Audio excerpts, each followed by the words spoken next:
Obsession is one of my favorite movies to come out of this year, and it seems that sentiment is shared with the general public as well, blowing earning estimates out of the water to become one of the most profitable films of 2026 and quickly being taken up in the cultural zeitgeist with memes and reposts along with endless analysis and discussion. It feels like the first movie in a long time to actually stick around with people, to stay in their minds long after the credits have rolled, but perhaps most interesting to me in the discourse around it is the different reactions to the film based on gender. Men seem to typically be praising the action, how gory the film is, and the tension around it, and supporting Bear a lot more. But women instead seem to note the parallels to real life and their experiences being with men, in specific the so-called nice guy, and the similarities to Bear as a character. Curry Barker has indeed crafted a film that feels unique, stripping back the elements of horror to their most bare bones, the most basic of fears. Indeed, he understands that the biggest fear comes from things being just slightly amiss, that true horror is the horror that feels realistic to the time it's being made in, that the fear that Obsession draws comes from just how realistic the film feels to modern dating, and the problematic beliefs that certain men hold about women. I think back to a question which was circulating a while back online, where a poster asked women, would you rather be stuck in a completely empty forest with a bear, ferocious and animalistic, eye to eye with an apex predator, or just some guy? The results, controversial as they might be, showed the true belief that a man was more dangerous than an animal to a woman. The split of opinion based on gender can be seen in other horror movies as well, such as Hush, where many men complained that the horror just wasn't really scary enough since just a guy. But the movie resonated more heavily with female audiences because just one guy is scarier than all of the monsters you could imagine put together. A creature of some sort may not be reasoned with, but there's a sense that for most of them they can't necessarily help it. Some shark or demonic entity, oftentimes at its most basic level, is just trying to survive. But a slasher, the quintessential horror movie villain, which in most cases is male, truly terrifying, because they're doing it out of sport. More than that, they're doing it because they like it, in some cases because they think that what they're doing is right. A villain like Patrick Bateman, for example, is a woman's worst nightmare. On the surface, he presents as highly educated, capable, he has a good job, hobbies, interests, etc., but lying beneath it is a danger unknown. Bateman believes that the people he kills deserve it to an extent. He lets a couple of them go, takes a girl out to dinner to show her a good time every now and then, and the ones that he does kill, well, they're mostly prostitutes and lower class. They deserved it. They're there to fulfill his fantasies after all. And if he pays them to beat each other up, well, it's not like they said no, and to most people, he seems like a pretty nice guy. Scary to see him idolized now, isn't it? Bear is similar in lots of ways, presenting on the surface as this mild-mannered, socially awkward guy whose true thoughts and feelings on Nikki and the situation he finds himself in are slowly warped and changed as the film goes on, showing the worldview that a section of men, so-called nice guys, have about women in the modern age.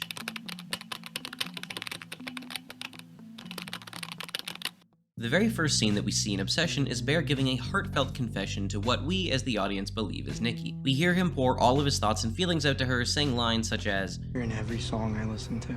But one of the most telling things we hear in this confession is when Bear says this. You were the only person who was nice to me when I moved here.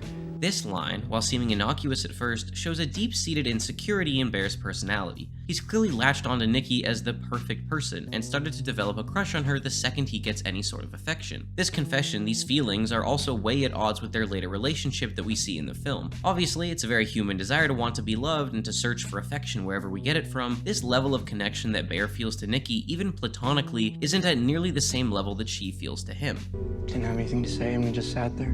Bear mentions not having anything to say, which he probably interprets as being too love-struck, but is actually just because him and Nikki might not have a lot of shared interest in the end. This opening scene also shows a subtle way that Bear and Ian are taking power away from a woman. As we obviously learn, this is not Nikki, and instead is just a random waitress, and it's an interesting and illuminating choice for Curry to choose her as this mock person to have Bear make the confession to. Look around online and you will see numerous examples of men thinking waitresses are flirting with them, only to be told that they're probably just being nice, since you know, that's literally their job. And Ian and Bear have effectively pinned this woman into their game, since she probably feels pressured to say yes to this. While we do hear her say that it's fine and a different way to spend her break, Fun break. Just pretend like...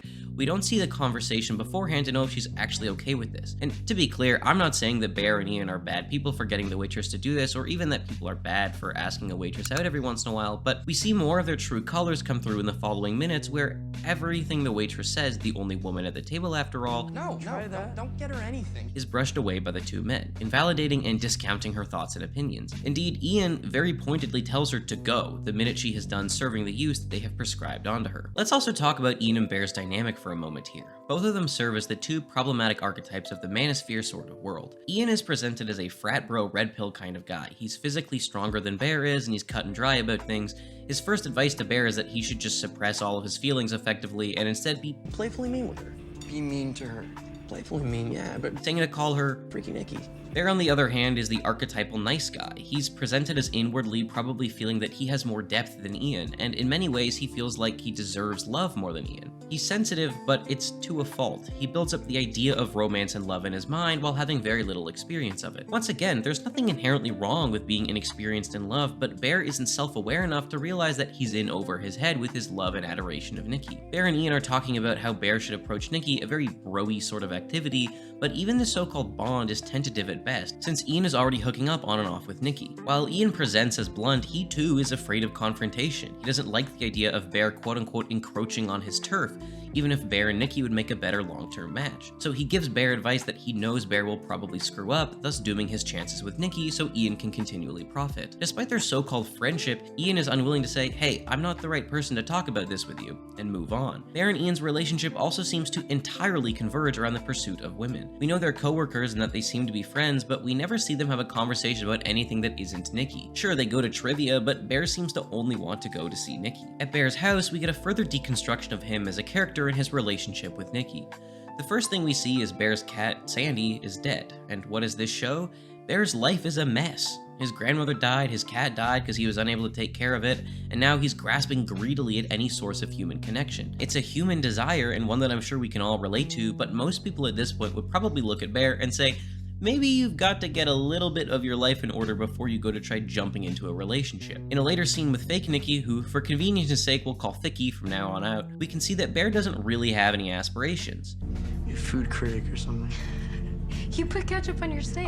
Bear as a person wants to be loved, which is great, but it becomes a serious problem when that is quite literally his only singular goal. We never see Bear express any outward desire for his career or a path that he wants to take in life. Guy doesn't seem to have much going on for him, and this might be why he's been so unlucky in love. This is also where we begin to get subtle hints that Nikki probably doesn't feel the same way about Bear, and that Bear's relationship with Ian is also not nearly as strong as it's presented to be. With this photo strip of their trivia team, we can see this first image showing Nikki and Bear attempting to get into the same frame. Warped and distorted, the pair aren't in sync. The next one shows Nikki at the far end of the frame, while Bear is all smiley. Nikki is straight-faced and flipping the camera off over the fact that Bear is in the frame with her. While banter among friends is fine, the next picture shows Nikki posited in the middle between Bear and Ian, showing how she is a woman caught between the desires of the two men, with her choice being quite clear, physically leaning into the touch of Ian and smiling with him in the frame, while Bear looks sad. In the final photo, we can see that Bear has scratched out Ian's eyeballs angrily, and we can also see Sarah, the final friend to round off our quartet, who leans in heavily towards Bear, showing her preferred person of the group. God, I know I sound like I'm gonna start mentioning wolf eyes or a cantle tilt, but stay with me here, okay? As Bear talks on the phone to Nikki, we see a further self-sabotage on their chances of a relationship. Despite wanting to be with her, Bear is unable to tell Nikki that his cat died, refusing to be vulnerable because he thinks that by doing so he will mess up his chances with her. At trivia, we can see that when Bear suggests the toast to Sandy, Sarah is the only one to actually recognize the weight behind why he's saying it. This illustrates that Bear is unable to see the potential of a relationship with anyone that isn't Nikki.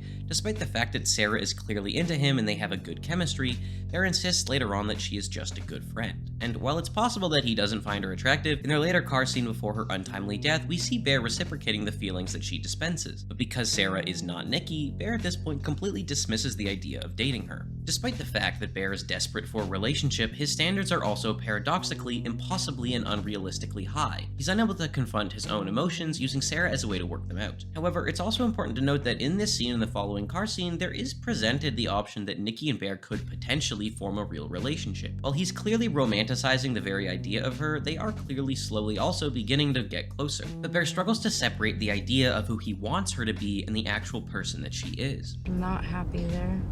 I mean, it's just a job, Nikki.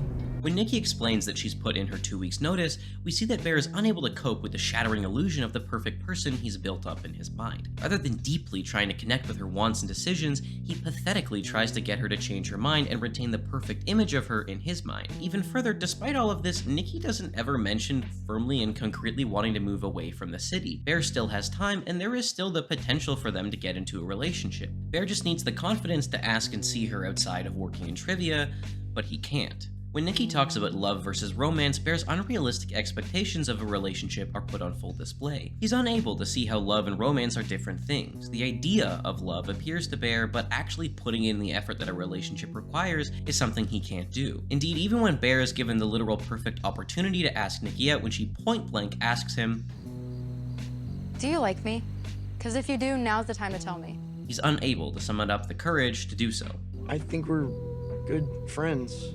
Despite the fact that Nikki and Bear seem to have at least a little bit of chemistry, and she's clearly ready for a change in her life, Bear, the archetypal lonely nice guy, can't work up the courage to ask her out. Mainly because he's in love with the idea of Nikki, and also because she's not hugely in love with him back. Seeking for a quick fix to his emotions and feelings of listlessness in his own life, he decides to use the One Wish Willow, which Do not use if you're experiencing insecurity or extreme obsession. takes his insecurity and twists the knife, giving him his quote-unquote perfect woman, one who is obsessed entirely with him and his needs alone, who has no personality except whatever he wants her to have. And watch the framing in some of these shots too.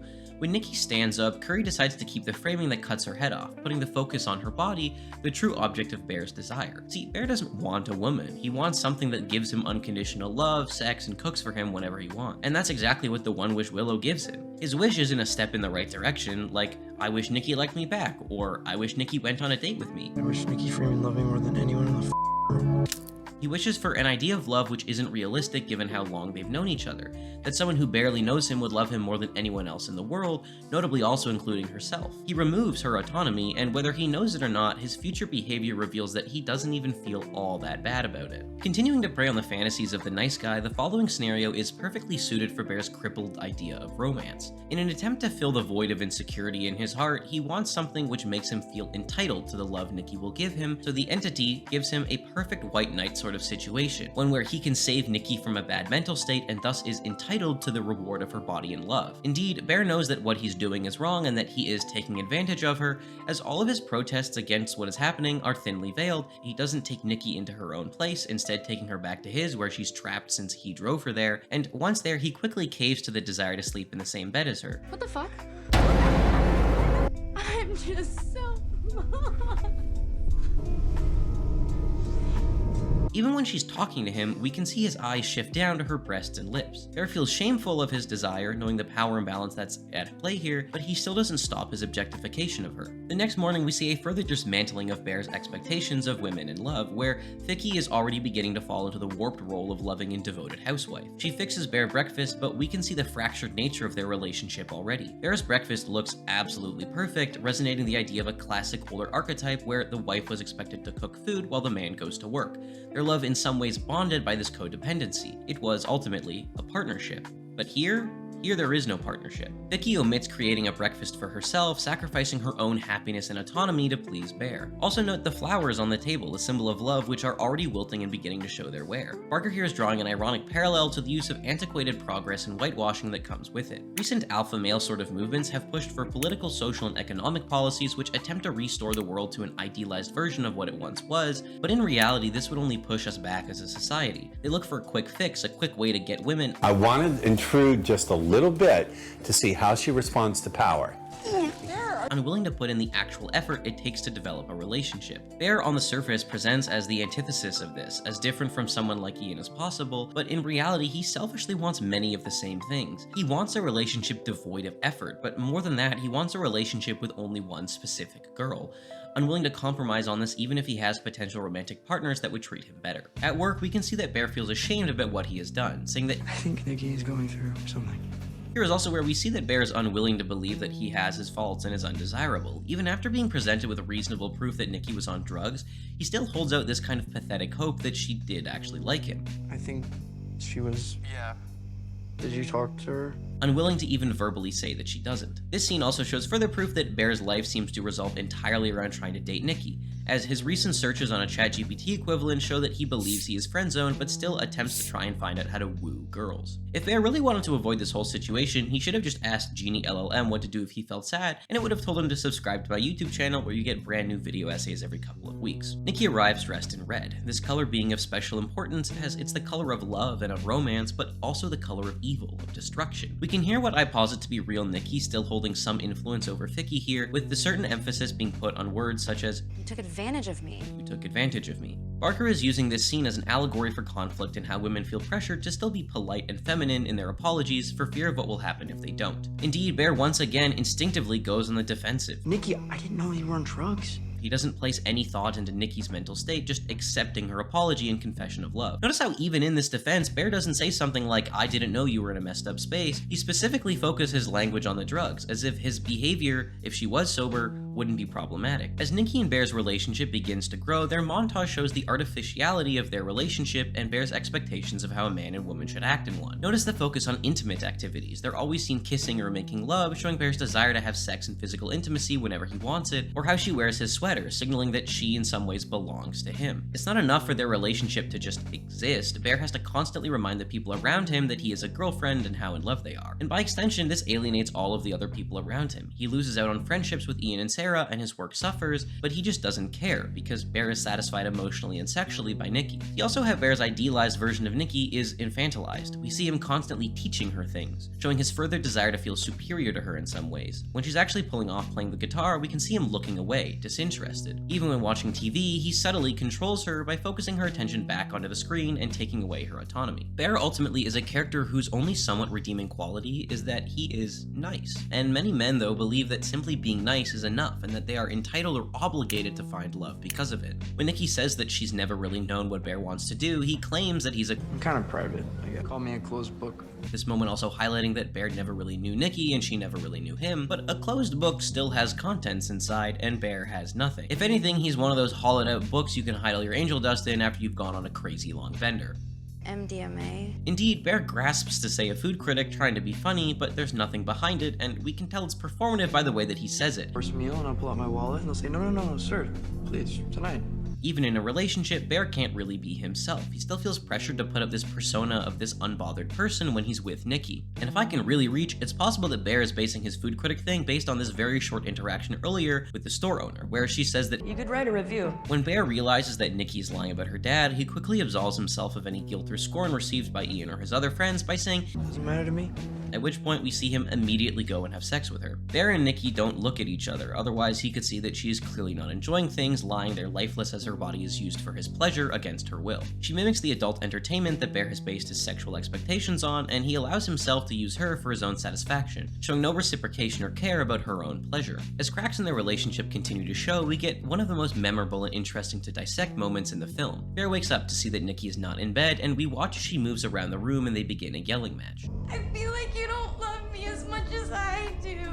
Vicky complains that she feels that he doesn't love her as much as she loves him, and at this point realizes the terrible situation she's in. Forced to love a man who can never give her all that she gives him, the entity realizing that it is simply impossible to be Bear's perfect idealized version of Nikki at all times, because real love takes vulnerability, it takes mistakes, it's not perfect all the time. She grabs flowers, holding them over her face to force Bear to focus back onto her body, the one thing she knows gives him pleasure and happiness, and grasps to mention Sandy again to try and get Bear emotionally attached. She says, I don't like my dreams. Because her dreams are the reality, the true Nikki coming through, helping the entity to realize that she is being taken advantage of by Bear, but is powerless to stop it. At work, Bear and Sarah continue to show that they would have been a much better couple, but it's too late for them to pursue it. Bear is able to actually be vulnerable with Sarah and not just perform the act of a perfect boyfriend. When Bear calls to try and cancel his wish, though, we can see that he can't even work up the courage to end the relationship and the wish. I'd like to cancel your wish. No, it's okay to keep. I just want to know if I can, alter it a little. He only reaches this point after Nikki is clearly showing all of her other issues, reflecting on how many modern men are unable to deal with actually helping and assisting somebody who's in a bad spot. When Bear comes home to see Nikki covered in vomit, he doesn't even help her. He just lightly guides her to the bathroom and lets her clean it all up. Bear refuses to talk to the real Nikki, refuses to end his life even at the end of the movie to end Nikki's suffering, and all around ends up digging his own grave. When finally confronted to talk to the real Nikki, when she asks him to kill her, his most misogynistic and ugliest side comes through, asking her, "What would be so bad? What's so bad about being with me?"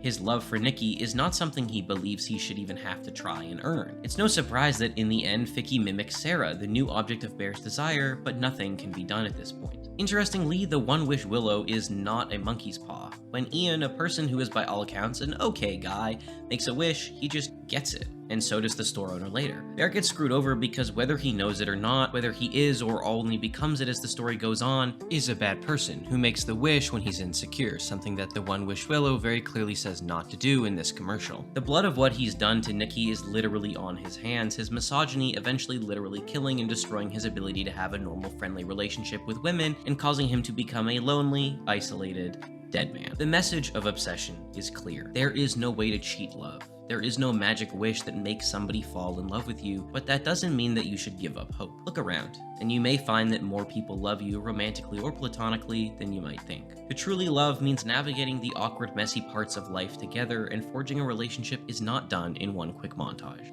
If you enjoyed this video, subscribe and follow me on social media, including Letterboxd down below, and I will see you all next time. Goodbye!